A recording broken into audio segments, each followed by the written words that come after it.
folks. Welcome back to Unfinished Business. This is the November issue, but we are going to be doing reviews. This is part 1 of 2. We're going to do 6 reviews this episode, and then we're going to have another follow-up episode where we do another 6 reviews, since it has been a while since we've had episodes for you, and we haven't exactly had the cream of the crop when it comes to the movies that have been released recently, but here's our making it up to you. So, I am your host, Jeff Galashaw at Unfinished B2, and with me as always is my co-host, Andre Joseph of AJ Epics Productions. Cream of the crop always rises to the top. Yes, so we are going to start off by talking about most of these movies are recent releases. We're going to talk about The Burial, which is directed by Maggie Betts, and it stars Jamie Foxx, Tommy Lee Jones, Jurnee Smollett, Alan Ruck, Mamoudou Athie, Pamela Reed, and Bill Camp. This is a movie that's based on a true story of the lawyer Willie Gary, who represents Tommy Lee Jones' character, Jeremiah O'Keefe, whose company was made, and he owns a funeral business, and he wants to retire, so he's made a deal with a Ray Lowen to buy his business so he can retire. But then when it comes time for him to basically sell it, this man is nowhere to be found. And at first he goes with his counsel, played by Alan Ruck, who's a friend of his, and the case doesn't seem to be going anywhere or isn't winning until another lawyer he called in, who has worked with Tommy Lee Jones' character, Hal Dawkins, played by Mamoudou Athie, suggests that they try to get this high-powered attorney played by Jamie Foxx, whose character is kind of a little bit like a down-home Johnny Cochran, who shows off his wealth and is very, very proud of himself and very, I guess, cocky, some might say. What he does, his expertise is in winning high-powered cases worth lots of money. And, of course, in all these movies, as it being a buddy kind of comedy, the two, Tommy Lee Jones, Jamie Foxx's character, butt heads and the defense, because Jeremiah is more down-home, moralistic, whereas Jamie Foxx is more flashy, but along the way, they learn to respect each other and how they are alike in many similar ways.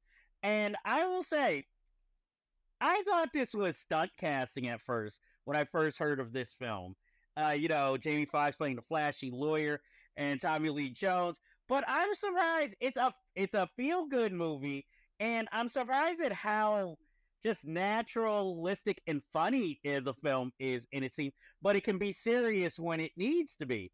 And, I give it to Tommy Lee Jones and Jamie Foxx both for creating these memorable characters, and also, like, Bill Camp as the villain is just, the corporate asshole who you expect to be in Dumb Money almost, That's how much of a piece of shit he comes across as.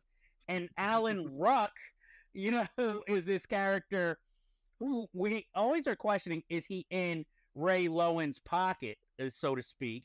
And, throughout the film for his questionable decisions and, but, his character ends up being a good old boy, but kind of having somewhat of a decency to a point. And then Jurnee Smollett as, Ray Lowen's lawyer, who's, this female hotshot, who normally would be the hero of the film, is kind of like the right-hand woman. She's not totally evil, but she is taking this job more for the money.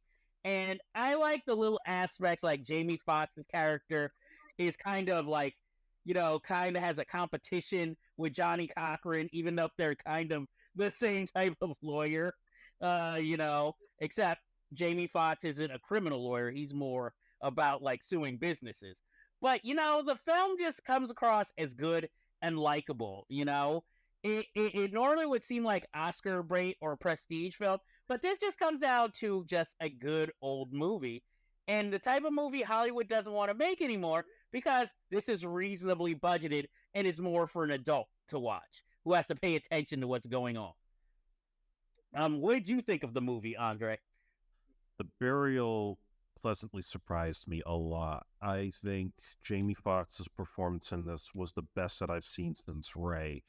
Just for all the points that you made, it's just the flashiness of the lawyer, and the fact that he kind of goes through this interesting arc where he's kind of in it for the money and the fame, but then he really grows close to Tommy Lee Jones, and they almost have like this friendship, especially like when they're on the plane and he's playing the Tony music. I really enjoyed that, and then how they pay that off at the end. And Tommy Lee Jones also very likable, typical Tommy Lee Jones role, but enough sympathy for his character to really like care to see him win his case and not to settle on it. And colorful supporting cast, like I said, Alan Ruck, Pamela Reed, Joyce Smollett, Bill Camp. Everybody was good in this movie. There wasn't any one performance that I thought was like flat out terrible. It took me out of it. And it kind of had a light feeling to it. It never felt superbly dark or anything like that, given the subject matter. And I personally would say, like, if it were up to me, I would nominate Jamie for an Oscar for this, because I think, it's like, I watched this and I'm like, thank God he's still alive after his health scare, because this was one of those movies that reminded me of how incredibly talented he can be when put into the right roles to play, versus sometimes when he just does something very generic for the paycheck, or something that where he's completely miscast. But here he was perfect, and you really liked his character a lot. So this one I highly recommend as a movie to watch. I agree. This is the types of movies I wish Jamie Foxx would make more of, rather than, what was it, like the movie about the vampires with Snoop Dogg. I'd rather see more of these than those. Um, Yeah. Next, we have Sly, which is a documentary on Sylvester Stallone, where he goes and talks about his life and career. And, he produced it. So it's not exactly like the Arnold Schwarzenegger documentary series where there's 3 parts. And I think maybe that might be the problem. And Sly is fine on its own. But while he's talking about his career, his family life, he seems to skip or not go into depth about a lot of other subjects other than his movies. Like he talks about like his mother leaving. He talks about how he feels like he might have sabotaged his brother's music career by being the more famous, and the competition his father seemed to always want to have with him. And then, but when he talks about his movie career, he talks about, of course, his beginnings, Lords of Flatbush. But then it's like he immediately goes into how Rocky mirrors his own life.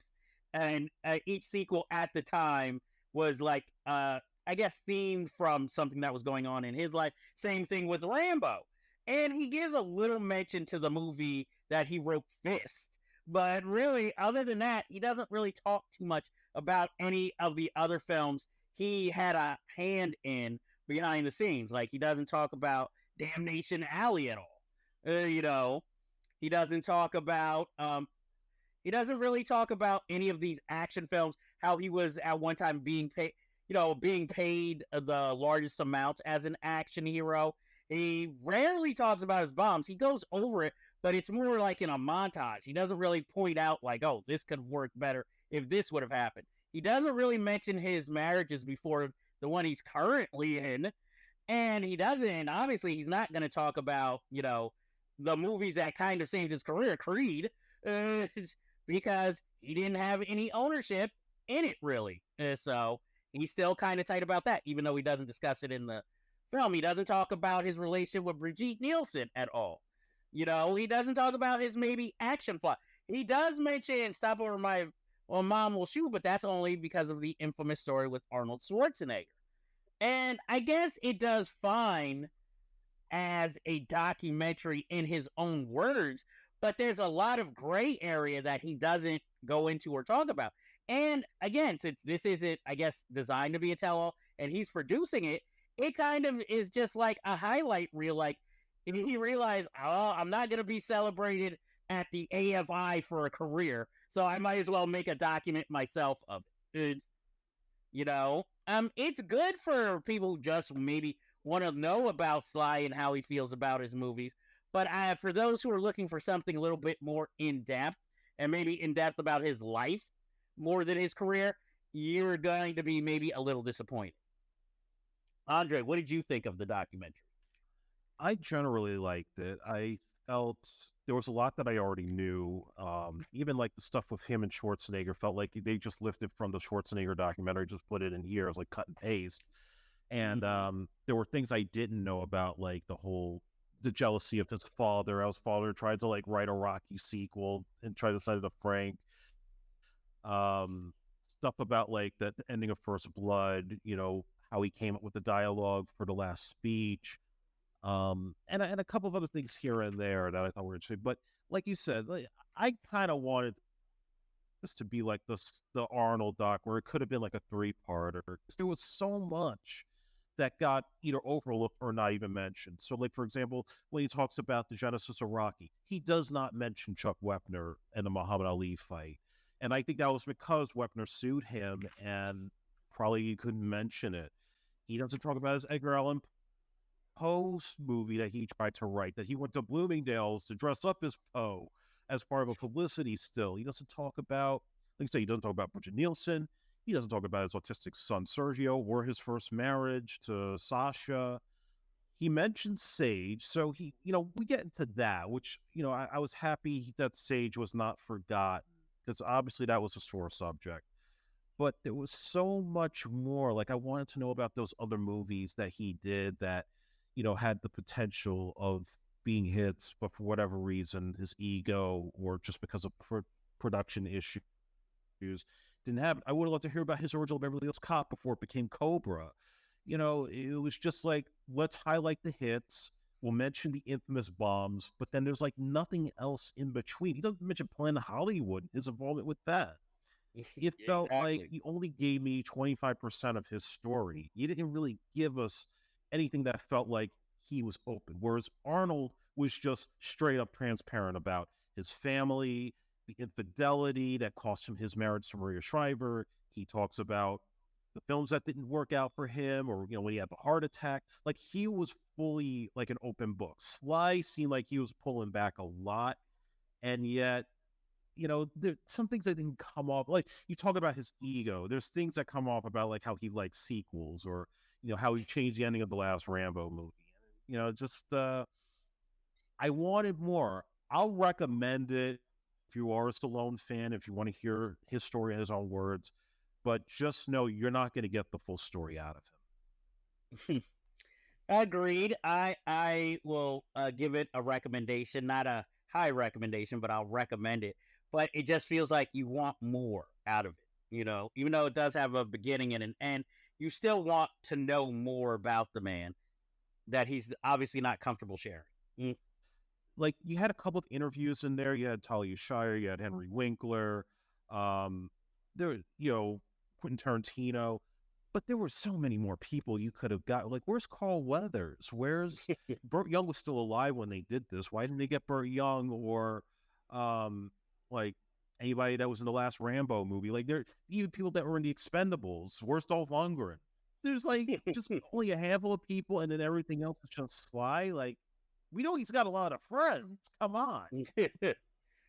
Yeah, and the whole thing is framed around like him moving from his house in Los Angeles, moving to Miami. So it's sort of like, I'm wrapping up this part of my career, but I'm still open to this other career. And it's just like, okay, I get the theme here, but still, this could have been, I was hoping it was going to be a series, but then as soon as I heard it was just going to be one movie, I was like, oh, he's not going to go as in depth. But I expected a little more depth than what's shown here, But again, when he's the executive producer, you got to do what he says, Okay, so the next movie we're going to take a look at, this came out a while ago, but again, we only recently saw it. We're going to take a look at The Blackening, which started off as a spoof short online that got enough viewers that it got enough of a following that they made a feature out of it, directed by Tim Story. It is basically a horror spoof about a bunch of Black African American characters who meet up to have a reunion in a cabin in the woods when a serial killer strikes. And basically, it goes through not only horror spoofs but also Black character spoofs in these types of films and just in general in film.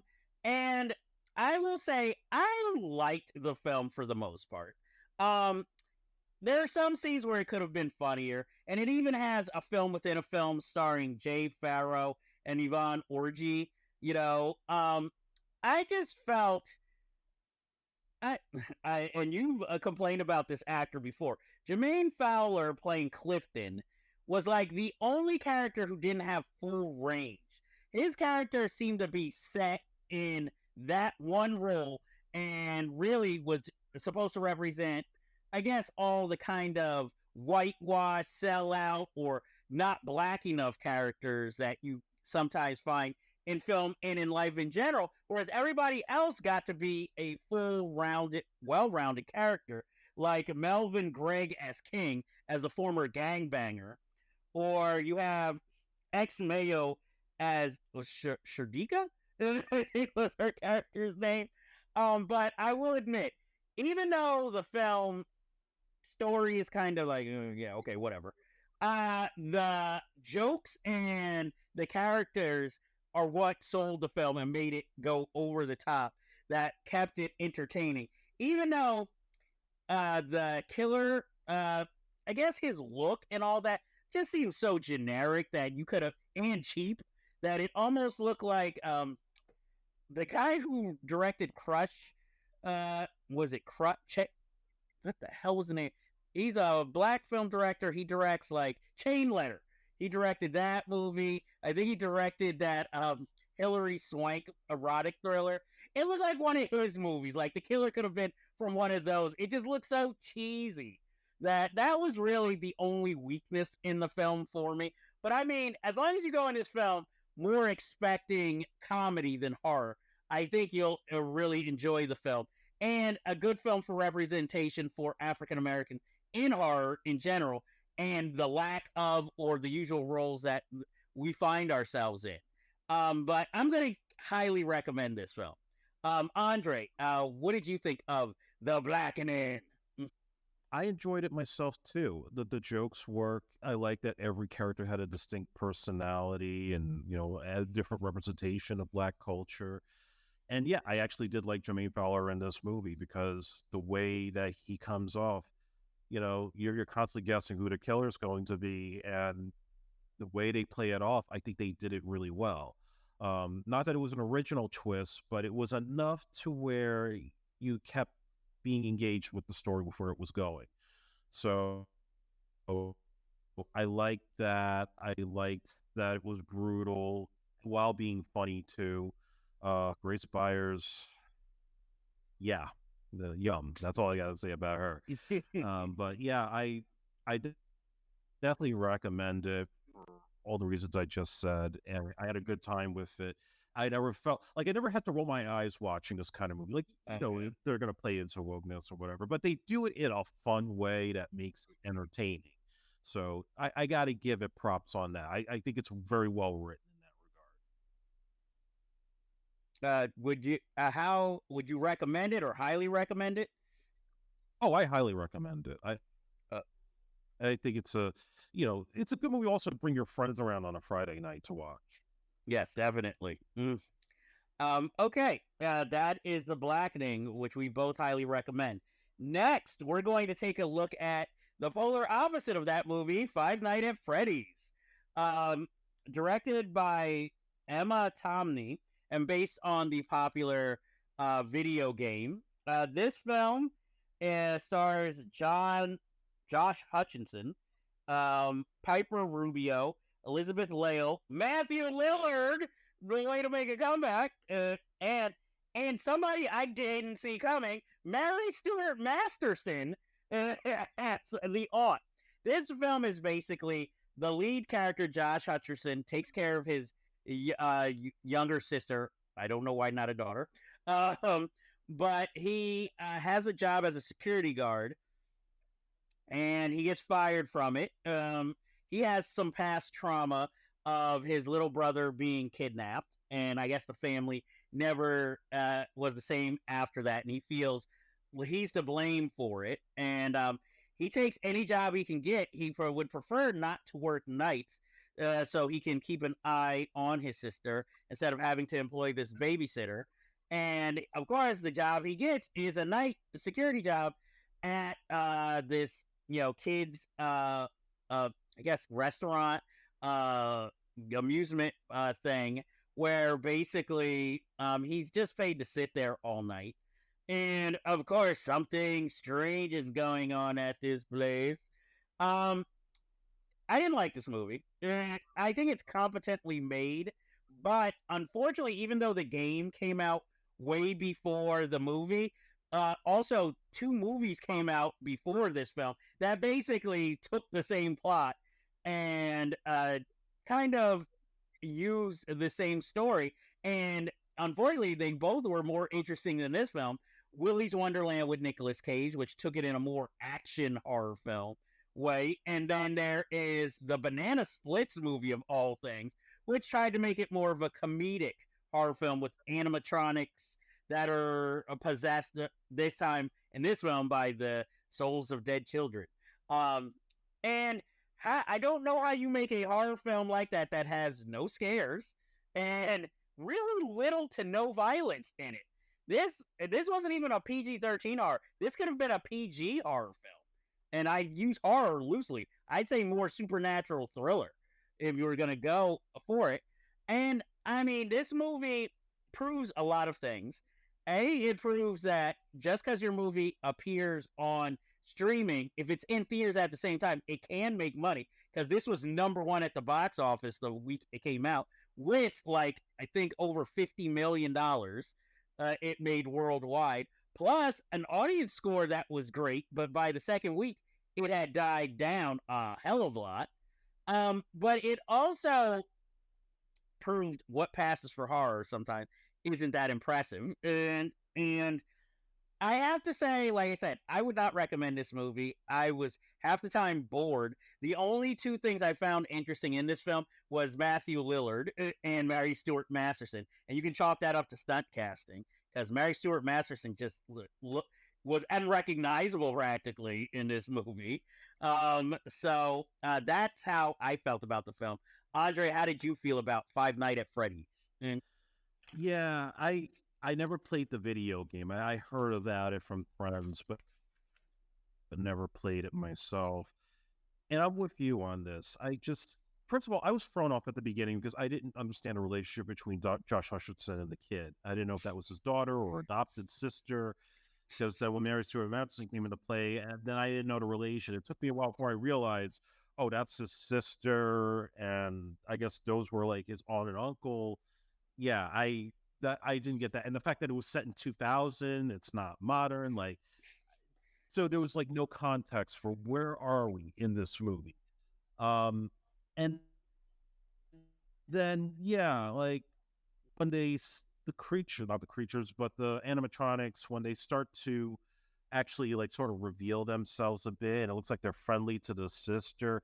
I almost felt like he could have ended the movie right there. Like, okay, now they're not really that threatening anymore. It seems like, oh, there's something good about them, but there's also something that pisses them off, and that's why they're so dangerous.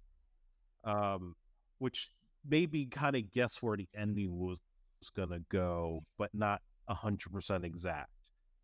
I think that this movie, just like you said, the PG-13 rating makes it less scary and less violent. It wasn't scary at all.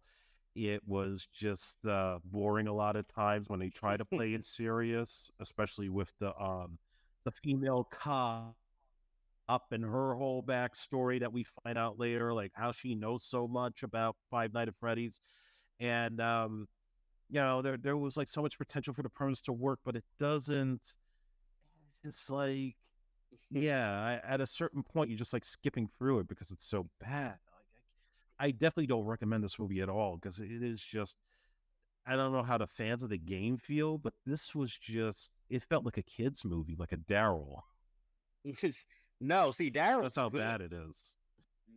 No, Daryl is good, and this movie is just shit.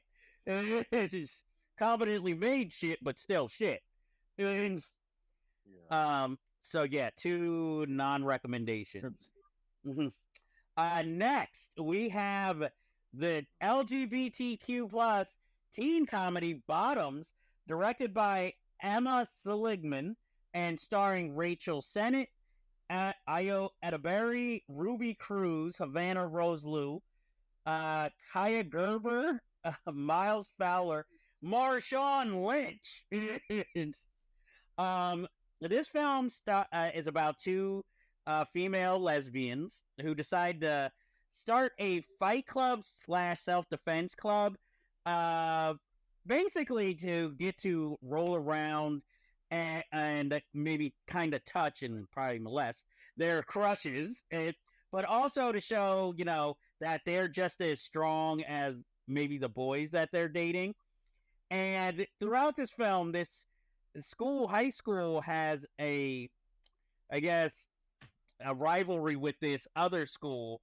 And this is where the movie starts going into like farcical places because, like, literally the other team will murder people against that come from that high school. And there's a scene where the girls are selling panties to raise money for their club. And Marshawn Lynch is their like social studies teacher. And I don't know who first came up with this because this isn't the first time I've seen Marshawn Lynch in a comedy, but he seems to be guaranteed comedic genius when it comes to improv. It's just going to be a lot of cursing. And he seems to be what other people see in Tracy. Oh, God, I can't think of his last name. Tracy. I want to call him Tracy Jordan, but I know it's not his real name. Um, but Marshawn Lynch is that type of comedy star. Even though he's only supporting here. I like the film. It's so absurd half the time that it's hard to take any of this seriously, especially when the main quarterback is a quarterback named Jeff, who is like more feminine than anybody, but everybody praise him like he's the next coming. He's even sleeping with one of the girls' mothers, just because, no particular reason. But I will say, I don't think it was the best comedy I've ever seen or the best film I've seen of last year, but I liked it for what it was. It was cute, even though it's farcical and over the top. I liked the actors all involved. They were all funny. Rachel Sennett, who I think is like one of the cutest things out there, as the second lead, was funny. Ruby Cruz as they're more, I guess, the person who believes in the club for the right reasons. I thought she was hilarious.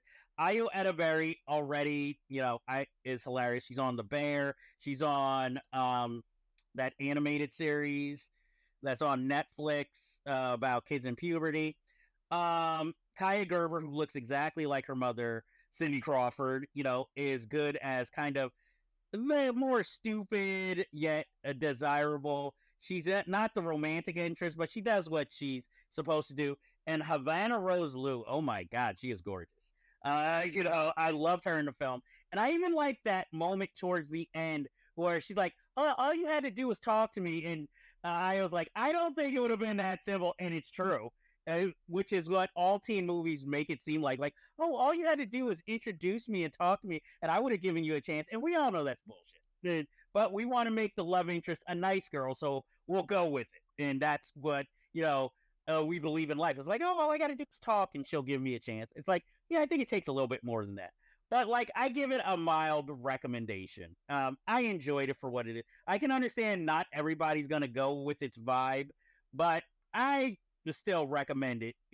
Check it out. It's silly, it's stupid, it's fun. Andre, what did you think of Bottoms? I'm with you. I mildly recommend it myself. I liked it. The things that stood out for me, first of all, whoever made the new Orion Pictures logo needs to be fired. I hate that fucking logo. Go back to the old classic Orion Pictures logo. I don't know wwho came up with that. If they think it looks diverse or something, but it looks stupid. So just wanted to get it off my chest. Okay. But Marshawn Lynch for me steals the movie. I've been a big Marshawn Lynch fan since he was playing for the Seattle Seahawks, and the infamous Super Bowl where he could have run the ball in and beat the New England Patriots, but fucking Russell Wilson had to throw the ball and throw an interception. So I can never forget that because I walked out of my friend's house that day. But Marshawn Lynch, he is a charismatic man that I wish I could hug because he is just fucking awesome. He is funny. He steals every scene he's in. He's great as that supportive teacher. And then like the life lessons he tries to give are totally off base with the moment, but it works. And he is just so much fun to watch in every scene that he's in. I really enjoy him in this movie. And I will say also that I was kind of surprised how absurd it was. I mean, I knew I was going into a teen comedy about lesbians forming their own fight club. I knew that.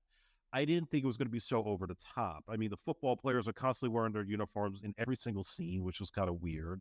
The ending scene where they're all killing each other on the field and everybody it's another day, and the explosion at the tree was just something like almost straight out of Heathers, but less dark.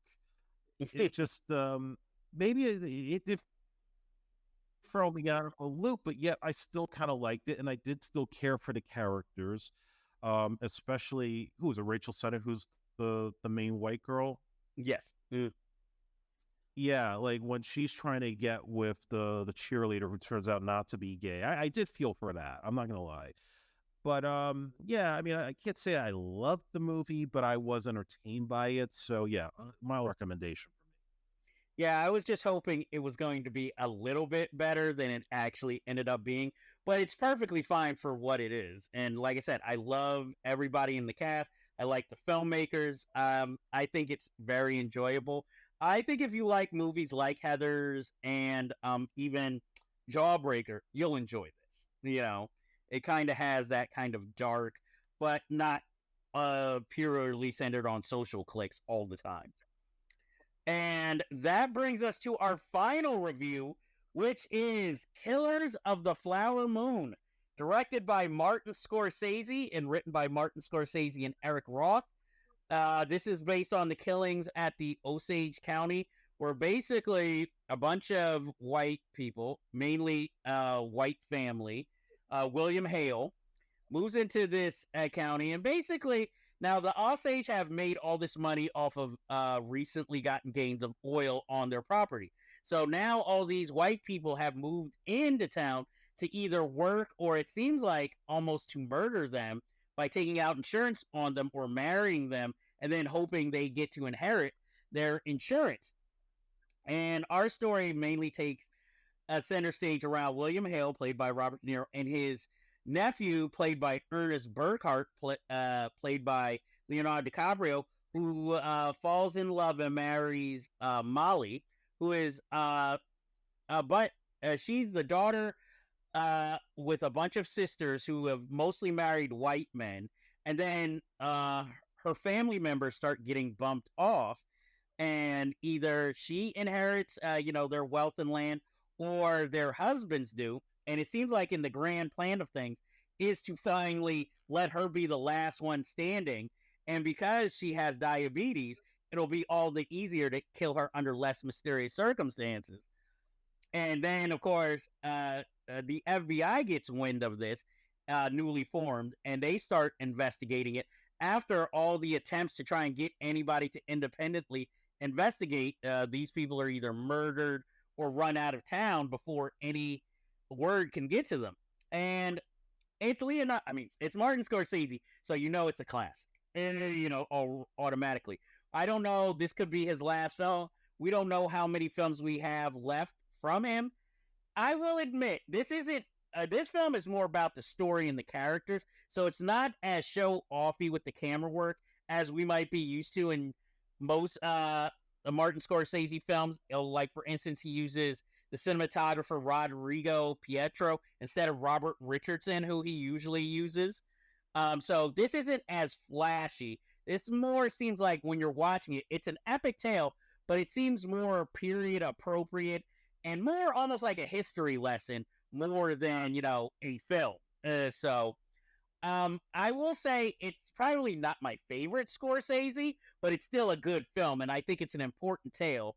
And I will agree with maybe some of the criticism, whereas it would have been more interesting to hear this story told from maybe the Native American point of view more than just the white character's point of view. And then kind of we're supposed to feel sorry, I guess, for the white characters, more Leonardo DiCaprio's character, because he's conflicted, because he has feelings for her, but he also has to listen to what his uncle says, even though he is, when it comes to anybody but his wife, he seems willing to do whatever it takes. So he's not that, he's not that rebelling against it. And I'm gonna let you say your impressions of the film, but there are a bunch of points I would like to bring up about it. But essentially, how did you feel about Killers of the Flower Moon? Sure. So I was not familiar with the original story or the book that it was based on, but watching the movie, I mean, it was heartbreaking. It really was. Like, you talk about how we mistreated Native Americans. Holy shit. This is like genocide, what we were doing. And to see that play out, I mean, it definitely, it tore my heartstrings at times to see these sisters getting knocked off one by one, and for these husbands to reap the benefits of that, and to see like De Niro basically playing like almost his own version of Donald Trump to a certain extent, like just literally making money off the blood of these people and having no remorse for it. And that's what made DiCaprio so interesting to watch, because he, you don't know if he's really like that caring of his wife or if he's just slowly trying to kill her. And then those moments where he can't confess the truth to her, I think that was some solid acting, not just on his part, but on Lily Gladstone's part. Like, she should be a huge star after this, in my opinion, because I didn't really see Reservation Dogs or anything she had done prior to this movie. So she was definitely the standout, which I expected her to be. And yeah, it was long, but I didn't mind that. It kind of went, the 3 hours went by for me because, anything that Scorsese does, I'm going to be gripped by. And I do agree it's not his best film, but way better than The Irishman. I mean, it's a little bit more condensed than The Irishman Yes. and more age appropriate. Although there's some debate about DiCaprio maybe being too old for his part. It could have been a lot younger, like a Paul Dano, but it didn't bother me. I thought he was fine in it. Surprised to see John Lithgow cameo in there. I know the Brendan Fraser part was a little bit divisive, but I thought it was fine for, we'll talk about that, but I thought it was fine for what was needed to show that these characters were despicable. So, yeah, I think on emotion and Scorsese's style and craft and what he brought to it and the way he presented that story, I give it a high recommendation. And I definitely think more people need to see it. If you can't see it in theater, definitely watch it when it's on Apple, because I think it's a story that's got to be told that really is showing like just how horrible we were as Americans and how we can't fall for this shit ever again. I also highly recommend it. I would say please definitely see it in a theater if you can, because that's that scope of epic storytelling. When it comes to the casting, I agree a little bit when it comes to like maybe Leo DiCaprio maybe should have played, like maybe William Hale's character and a younger actor should have played Ernest Burkhart, but I'll go one better. Originally, I believe it was supposed to be Jesse Plemons playing Ernest Burkhart, and Leo DiCaprio would have played, Tom White, the FBI agent. And I think it would have worked better because Tom White just comes in, he's smarter than you think, but he's just like the one glimmer of hope in this film. And if Leonardo DiCaprio would have played it, I felt like it would have been like when you see Bradley Cooper in a Clint Eastwood movie. He's like, I'm here to play this role. Hey, star power over here. But, I'm more the star over here. I'm trying to like give other people, the other actors, more the room to tell the story than my presence, being there. Because, some scenes, Leonardo DiCaprio was going in for his little hammy little side, the way he would chew, the way he would talk in certain scenes, his drunk scenes, it'd be like, okay, this is getting a little hammy here. But for the most part, he's solid. And like you said, Robert De Niro, it's nice to see Robert De Niro with Scorsese, with DiCaprio. But it was also another role where I felt like the glasses did all the acting for him. It's like, oh, me with these glasses, and oh, then the Navajo, blah, blah, blah, then the bird, the boo, and let me spank you, boy. And it was just like, okay. Like little scenes like that were like, when did we get into Oliver Stone land here? It was this weird, like, sidetrack into this character. I thought the most heartless scene in the film was when we know his brother probably killed the sister. And then he comes home late night, and Lily Gladstone's character practically makes a bed for him. And when she doesn't have to, and he's like, "Oh, thank you, Lily." And she's showing so much heart to DiCaprio's brother, even though unknowingly he just murdered her sister, in cold blood. And I thought that was one of the most coldest scenes in the movie. Now, of course, we gotta talk about Brendan Fraser. I'm like Scorsese. I think his role is appropriate for the role he's playing here. So he's supposed to be over the top, operatic almost, in his trying to convince DiCaprio he's the true victim and he's the one being used against his uncle. So I had no problem. I admit it feels over the top in the film, but it works for it. So it was surprising, but I'm like, I have no problem with his performance. He doesn't ruin the movie. The thing I thought was the most interesting was, again, if Jesse Plemons would have played Ernest Burkhart, I think that would have sent him on a whole new level as an actor. So that's a missed opportunity. But I found the ending interesting, how they ended it. Not in a typical way you would have expected, and with a Martin Scorsese cameo too. In the end, I found that interesting because I think it kind of tells the scope. Plus, it is sort of a throwback to, obviously, Scorsese probably enjoyed radio plays and theater of the past. So I kind of like that aspect of it, even though it doesn't give it as strong closure as you want. But it's better than there being like some voice over narration or just everything written on screen and you're supposed to read and find out what happened eventually to all these people. So I thought that was inventive, and it's the last. Unfortunately, since Robbie Robertson passed away earlier this year, it was their last collaboration, so his last time really doing music for a Scorsese film. And, I thought there would be more moments like, remember when the woman just puts her babies down, and then she's all of a sudden shot, and it was like, it ended up being her butler, and then they would tell us, oh, the name of the character, and how she died, and that there was no investigation. I thought there would be more scenes of that throughout the film. But, it just seemed like it started off that way, and then sometimes they'd remember to do it, but then we never heard about it again. But like I said, I highly recommend it. Anything you'd like to bring up about Killers of the Flower Moon that maybe we didn't get into? I think that was pretty much it. Yeah, Jesse Plemons was very good. It would have been interesting if the two roles had swapped between him and DiCaprio.